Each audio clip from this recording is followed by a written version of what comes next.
Hello दोस्तों, कैसे हैं। स्वागत है आपका हमारे online YouTube channel science classes पे। तो एसएससी जीडी का एक और प्रीवियस ईयर का क्वेश्चन हम लोग करेंगे। ये शिफ्ट है 11/3/2019 का 9 से 10:30 बजे का। इसका पहला क्वेश्चन है बॉड मास का।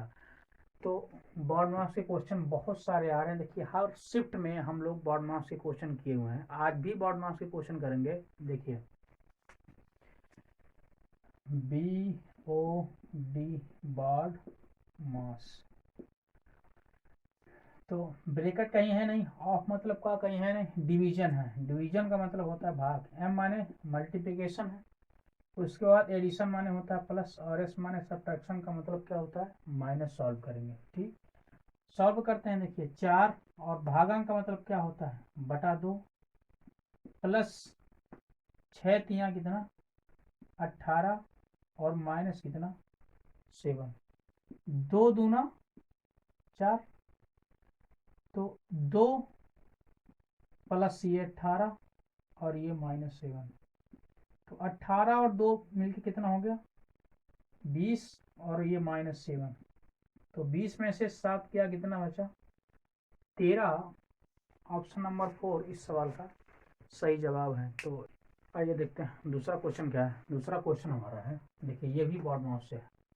बॉड मास का दूसरा क्वेश्चन देखिए, BODMAS बॉड मास।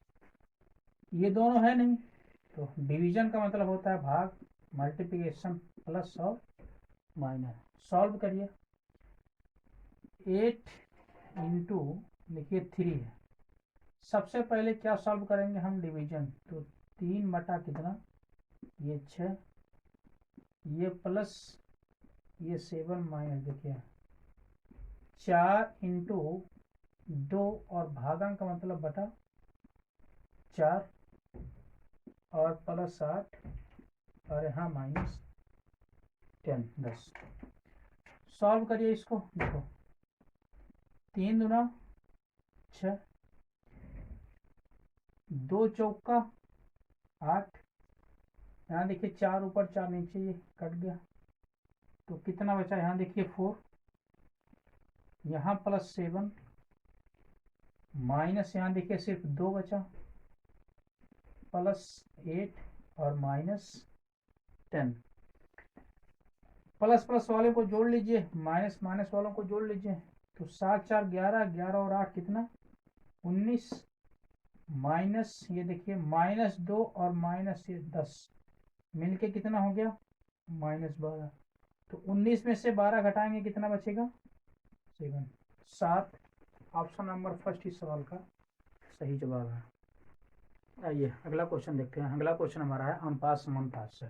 देखिए तीसरा क्वेश्चन आज का, A/B बराबर कितना दे रखा है 2/3, B/C कितना दे रखा है 5/6, और C/D कितना दे रखा है 8:9। क्या पूछ रहा है आपसे, A/D का मतलब पहले का और अंतिम का क्या पूछ रहा है, अनुपात पूछ रहा है। देखिए इस सवाल को करने के लिए हम डायरेक्ट लगाएंगे। देखिए आप मल्टीप्लाई करिए ए का, देखो पहले वाले का गुणा पहले में। अगर A/D मतलब पहले और अंतिम का अगर अनुपात पूछ रहा है, तो आप पहले वाले का गुणा पहले में और अंतिम वाले का गुणा अंतिम में करिए। तो देखिए पहले वाला कितना है यहाँ पे, देखिए तो पहले वाले का गुणा देखिए 2 का 5 में गुणा, 5 का किस में गुणा 8 में। तो 2 इंटू 5 और इंटू कितना 8 अनुपात। लास्ट में करिए, देखिए लास्ट वाला 3 इंटू 6 इंटू 9, 3 इंटू 6 इंटू 9। ये जो अनुपात निकलेगा ना डायरेक्ट, देखिए पहले और अंतिम वाला, पहला क्या है ए, अंतिम वाला क्या है डी। तो ये जो अनुपात निकलेगा डायरेक्ट ए और डी का अनुपात निकलेगा। सॉल्व कर लीजिए इसी को, यही आंसर होगा आपका। देखिए क्या कट रहा है, 2 से कट रहा है, 2 तिया 6, 8 पंचे कितना 40, 3 तिया 9 9 81। तो ए और डी में क्या अनुपात निकला 40/81। ऑप्शन नंबर सेकंड इस सवाल का सही जवाब है। तो चीजें आसान है, कोई बहुत ज्यादा पेपर टफ नहीं लग रहा है, आप कर सकते हैं पेपर को। ये पिछली बार का पेपर है, सुबह वाला शिफ्ट 9 से 10:30 का। इस बार भी कुछ ऐसे ही सवाल पूछ जाएंगे, लेकिन समस्या ये है इस बार की 60 मिनट ही है और क्वेश्चन क्या है 80 है। थोड़ा सा धैर्य बना करके स्पीड में तेज करना पड़ेगा सवाल को, और कोई बड़ी बात नहीं है। करते रहिए, इस समय लगे रहिए पेपर में, जरूर पेपर करेंगे, ठीक ठाक होगा, आपका सिलेक्शन होगा। आइए देखते हैं अगला क्वेश्चन। आइए अगला क्वेश्चन देखते हैं। अगला क्वेश्चन हमारा है साधारण ब्याज से। देखिए, साधारण ब्याज पर कोई राशि 4 वर्षों में 400 रुपये और 5 वर्षों में 420 रुपये हो जाती है, तो वो राशि क्या है? देखिए आसान है। 4 वर्षों में, देखिए 4 सालों में कितना रुपया हो जाता है? 400 रुपये। 400 रुपये हो जाता है। फिर कह रहा है और 5 वर्षों में कितना हो जाता है? देखिए 5 सालों में हो जाता है 420 रुपये हो जाता है। ठीक, देखिए दोनों का अंतर देखिए, एक साल में कितना रुपया बढ़ा। देखो एक साल में कितना रुपया बढ़ा, तो एक साल में 420 में से 400 गया, कितना बढ़ा? बचा 20 रुपये। तो एक साल में 20 रुपया बढ़ा। ठीक, अगर एक साल में 20 रुपया बढ़ा तो 4 साल में कितना रुपया बढ़ा होगा? 4 सालों में 4 गुणे 20 कितना? 80 रुपये बढ़ा होगा। क्वेश्चन में कह रहा है साधारण ब्याज पर कोई राशि 4 वर्षों में 400 हो जाती है। मतलब देखिए 4 वर्षों में ये बढ़ी हुई राशि, इसमें बढ़ी हुई राशि भी है। कितने सालों में? 4 सालों में। तो 4 सालों में देखिए कितना राशि बढ़ी है यहाँ? 80 रुपये। तो मूलधन हमारा था क्या? धन था क्या? मूल धन बराबर, देखिए 4 वर्षों में ये 400 रुपये हो गया था। इसमें बढ़ा कितना था? देखिए 80 रुपये बढ़ा था, तो 80 को घटा दीजिए। तो 400 में से 80 घटा, कितना बचा? 320 रुपये हमारा मूलधन था। ऑप्शन नंबर 4 इस सवाल का सही जवाब है। अगला क्वेश्चन क्या है? देखिए आज का हमारा नया क्वेश्चन है, 5वां क्वेश्चन है। एक बल्लेबाज ने 120 रन बनाए जिसमें 15 चौके और 2 छक्के शामिल थे। विकेट के बीच दौड़कर उसने कितने प्रतिशत रन बनाए? अच्छा सवाल है। देखिए कुल उसने कितने रन बनाए हैं? 120 रन बनाए हैं। कुल रन 120। जैसे अपना सूर्या भाई, SK भाई, स्काई 111 रन, उसी प्रकार ये बल्लेबाज भी देखो 120 रन बनाए हैं। इसमें कितने चौके? 15 चौके। कितना चौके? देखो 15 चौके। तो 15 चौके से कुल रन कितना होगा? चौके से कुल रन कितना होगा? 15 इंटू 4। तो चौके से इसने कितने रन बनाए हैं? 60 रन बनाए हैं। 2 छक्कों से कुल रन, 2 छक्कों से बने रन, तो 2 गुणे 6 कितना रन बने? 12 रन बने। तो चौकों और छक्कों से कुल मिला करके कितने रन बने? 60 और ये 12, ये मिलके कितने रन बने? 72 रन बने। देखिए आपसे क्या पूछ रहा था? विकेट के बीच दौड़ कर देखो चौके छक्कों से कितना रन बन गया है? 72 रन बन गया है। तो विकेट के बीच में उसने कितने दौड़ लगाया है? देखो टोटल रन थे कितने? 120। तो यहाँ लिखते हैं दौड़कर बने रन बराबर, देखिए टोटल रन है कितना? 120 रन ये बनाए हैं।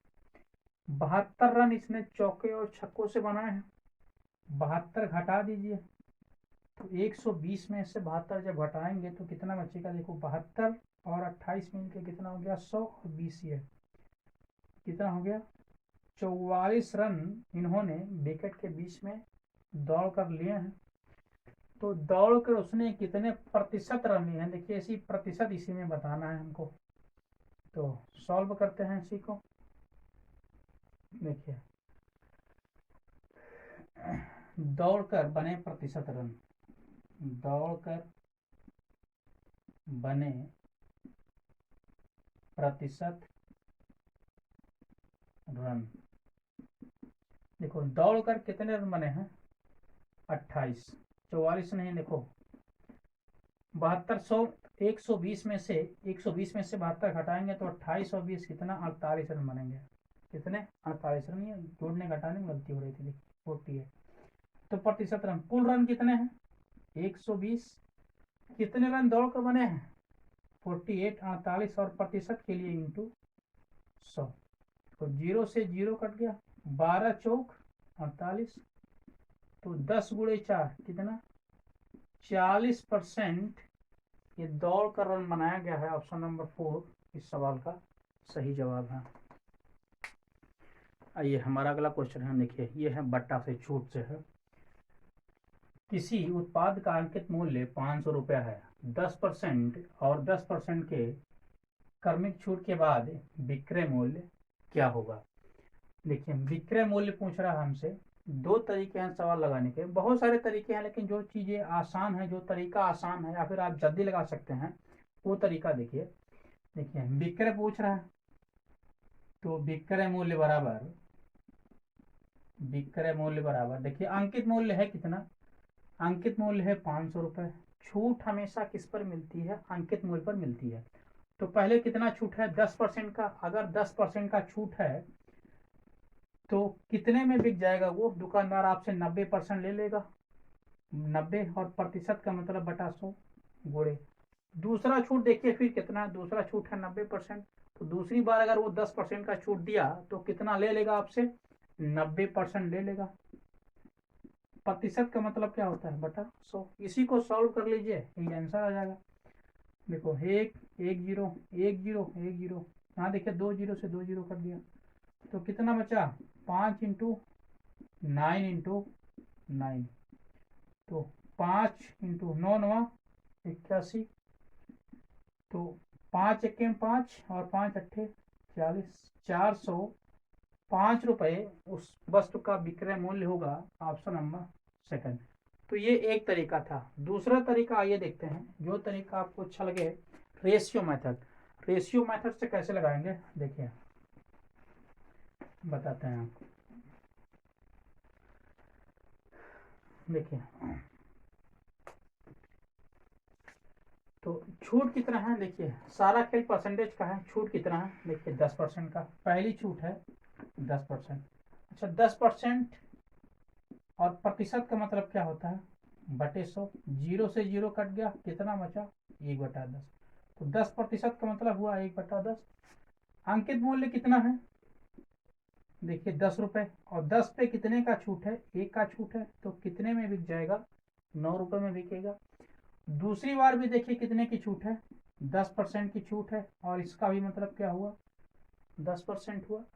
अंकित मूल्य है 10 रुपए, 10 पे 1 का छूट है, कितने में बिक जाएगा, 9 रुपए में। मल्टीप्लाई कर लीजिए, 10 दहाई 100 और 9 9 81, तो अंकित मूल्य देखिए कितना है, 100 रुपए। विक्रय मूल्य कितना, 81 रुपए निकला। तो अंकित मूल्य यहाँ कह रहा है 100 नहीं, देखिए कितना है, 500 है। 100 नहीं, कितना, 500। कितना गुना, देखिए 5 गुना। 2 0 से 2 0 कैंसिल हो जाएगा, कितना गुना, 5 गुना। तो 81 नहीं, 81 का भी आप 5 गुना करेंगे, 5 1 5 और 5 8 40, 405 रुपए। ऑप्शन नंबर सेकंड इस सवाल का सही उत्तर था। तो ये था दूसरा तरीका। आइए अगला क्वेश्चन देखते हैं। अगला क्वेश्चन हमारा क्या है, देखिए दो संख्याओं का अनुपात 4:5 है और उनके घनों का योग 1512 है, तो उनके अंतर का वर्ग क्या है। देखिए दो संख्याओं का अनुपात कितना है, अनुपात है 4:5। कह रहा है और उनके घनों का योग, तो इनका घन कीजिए, घन का मतलब कितनी घात, 3 घात, तो 4 और 5 की 3 घात। तो करिए 4 का 3 घात का मतलब 4 इंटू 4 इंटू 4 अनुपाते 5 इंटू 5 इंटू 5, तो 4 चौक 16 चौके 64 और 55 25 पंचे कितना हो गया, 125। तो कह रहा है इनके घनों का योग, देखिए उनके घनों का योग कितना है 1512। देखिए इनके घनों का योग कितना निकलेगा 64 और प्लस 125 में इनके कितना हो गया 169। इनके घनों का योग यहाँ आया 169। लेकिन क्वेश्चन में हमसे कह रहा है 5 4 9 6 2 8 189 169 नहीं है 5 4 9 और 6 2 8 189। इनके घनों का योग आया 189। लेकिन क्वेश्चन में कह रहा है 189 नहीं, इनके घनों का योग कितना है 1512। 1512 ठीक। तो देखिए कितना गुना है इसका, काटेंगे कितनी बार जाएगा तो 9 चौक 36, 9 बचे 45, 9 7 63, 9 8 72। ये देखिए 8 गुना जाएगा, 8 गुना जाएगा। तो संख्या निकालने के लिए देखिए ये जितनी बार गया था ना, ये क्या था, ये देखिए ये घन था, तो हम 8 का हम क्यूब रूट लेंगे, मतलब 8 का घनमूल कितना होगा 2। 8 का घनमूल कितना होगा 2। तो संख्या हमारा निकला क्या, देखिए ये भी 4 नहीं, 4 नहीं, 4 का 2 गुना, और ये 5 नहीं, 5 का भी 2 गुना। तो 4 दूना 8 और 5 दूना 10। ये देखिए 4 दूना हम क्यों किए हैं, यहाँ देखो हमारा जो मल्टीप्लिकेशन आया, जो गुना आया हुआ है ना, वो कितना आया हुआ है 2। तो संख्या निकालने के लिए देखो 4 को 2 से गुणा करना पड़ा 8, और 5 का 2 से गुणा करना पड़ा कितना 10। तो ये जो 2 आया है जानते हैं क्या है, ये एक तरीके से x का मान है। जैसे हम लोग मानते हैं ना कि दो संख्याओं का अनुपात क्या है, ये देखो अनुपात में दे रखा है, तो अनुपात को हटाने के लिए हम करते क्या है, माना वो संख्या क्या है 4x है और 5x है, तो एक तरीके से ये x की वैल्यू है, एक तरीके से x की वैल्यू है। तो x की वैल्यू जब यहाँ रखेंगे तो संख्या कितना निकलेगा 4 दूना 8 और 5 दूना 10। कह रहा है इनका अंतर, देखो इनका अंतर कितना है, इनका अंतर है 2, और 2 का क्या पूछ रहा है आपसे, वर्ग पूछ रहा है। देखो कह रहा है उनके अंतर का वर्ग, तो अंतर का वर्ग 2 का स्क्वायर कितना 4। ऑप्शन नंबर सेकंड इस सवाल का सही जवाब है।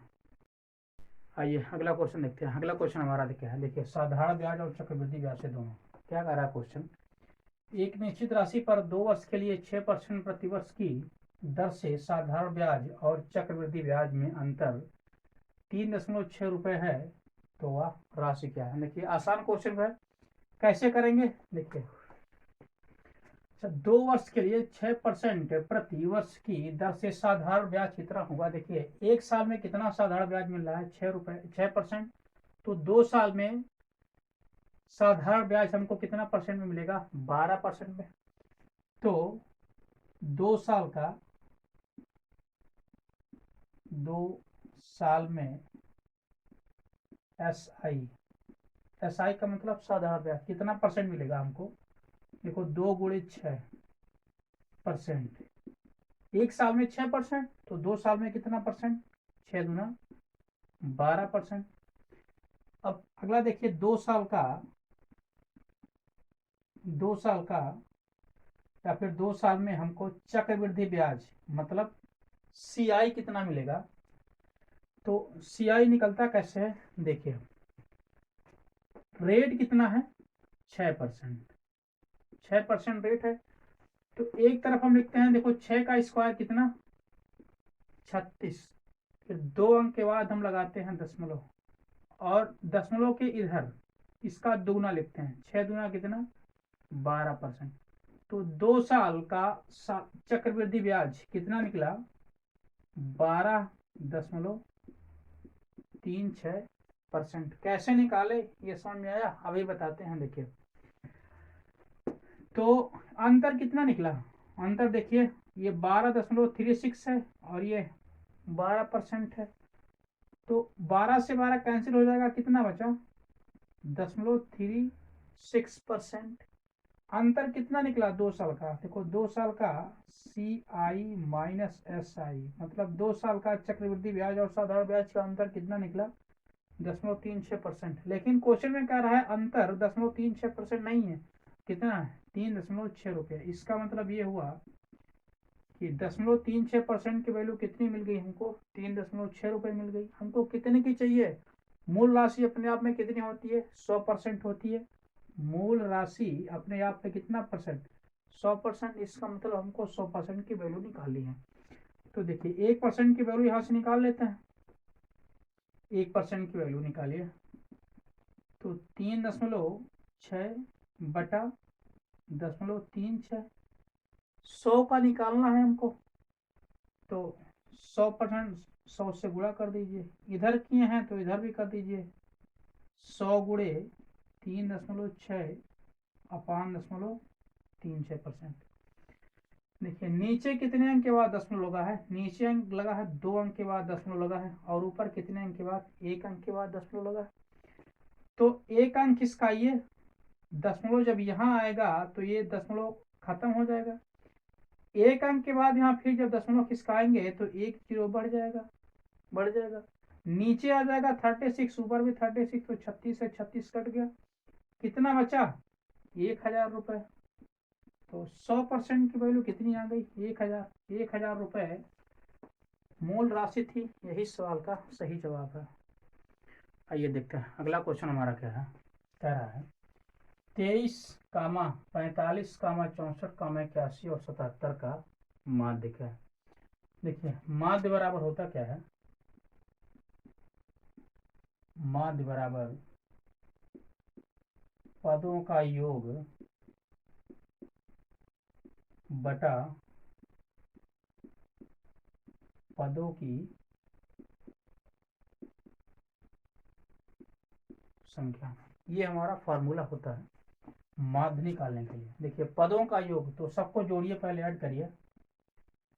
23 प्लस ये 45, 64, 81 प्लस 77 डिवाइड बाई कितने लोग हैं, देखिए 1 2 3 4 5, संख्या कितनी है, 5। तो ऐड कर लीजिए सबको। देखो 3 5 8, 8 4 12, 12 और 1 13, और 13 7 20 के 0 हासिल कितना हुआ, 2, 2 4 6, 6 6 12 8 20 और 7 27, और 2 मिलके कितना हो गया, 29, 290। और नीचे कितना है, 5। देखिए 5 बचे, 25 हासिल कितना बचा, 4, ये 40 हो गया, 5 अट्ठे 40। समांतर माध्य कितना आ गया, देखो माध्य, समांतर माध्य नहीं, माध्य कितना आ गया, माध्य बराबर 58, 58, ऑप्शन नंबर फर्स्ट सवाल का सही जवाब है। ये देखते हैं अगला क्वेश्चन हमारा क्या है। देखिए 1, 3, 5, 7, 9, 11, 13 का माध्य बताइए। देखिए माध्य बताने के लिए हमको, देखिए फार्मूला क्या होता है, माध्य बराबर पदों का योग बटे पदों की संख्या। देखिए ये फार्मूला होता है औसत का भी, लेकिन यहाँ हमको माध्य पूछ रहा है। तो पदों का योग करिए, 1 प्लस 3 प्लस ये 5 प्लस 7 प्लस 9 प्लस 11 प्लस 13 बटे पदों की संख्या कितनी है, 1 2 3 4 5 6 7, 7 15।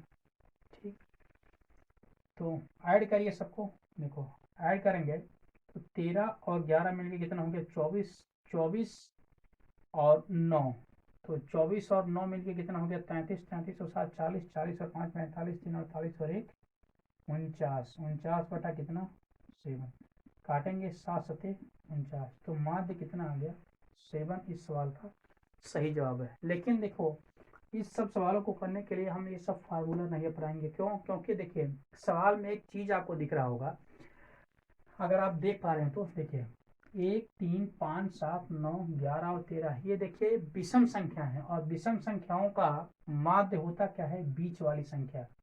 बीच वाली संख्या कितना है, 7। तो 7 इस सवाल का सही जवाब है। या फिर इस सवाल को लगाने का एक और तरीका है, देखिए कितनी संख्याएं हैं, 1 2 3 4 5 6 7 संख्याएं हैं ना, तो जितनी संख्याएं हैं उतना ही माध्य हो जाएगा। तो माध्य कितना हो जाएगा, 7। तो 7 इस सवाल का सही जवाब है। आज के लिए बस इतना ही दोस्तों, मिलते हैं अगले वीडियो में एसएससी जीडी के एक और क्वेश्चन पेपर के साथ। हाँ तब तक के लिए पढ़ते रहिए, पेपर हमारा नज़दीक है, जनवरी में है, जिद्दी बनिए। जब तक जिद नहीं बनेंगे, आपके अंदर एक जिद नहीं आएगी, तब तक एग्जाम को क्रैक करना मुश्किल है। क्योंकि तैयारी में देखिए, तैयारी में लोग कुछ दिन तैयारी करते हैं, उसके बाद में छोड़ देते हैं लोग तैयारी करना। तो शुरू जहाँ से किया था, आप सोचिए, जब आपको लगने लगे कि नहीं मैं अब तैयारी छोड़ रहा हूँ, तो एक बार आप जरूर सोच लीजिएगा कि मैंने तैयारी शुरू क्यों किया था। जैसे ही आप सोच लेंगे कि हमने तैयारी क्यों शुरू किया था, तो आप अपने लक्ष्य के लिए आगे बढ़ते जाएंगे। ठीक है, मिलते हैं अगले वीडियो में। तब तक के लिए नमस्कार।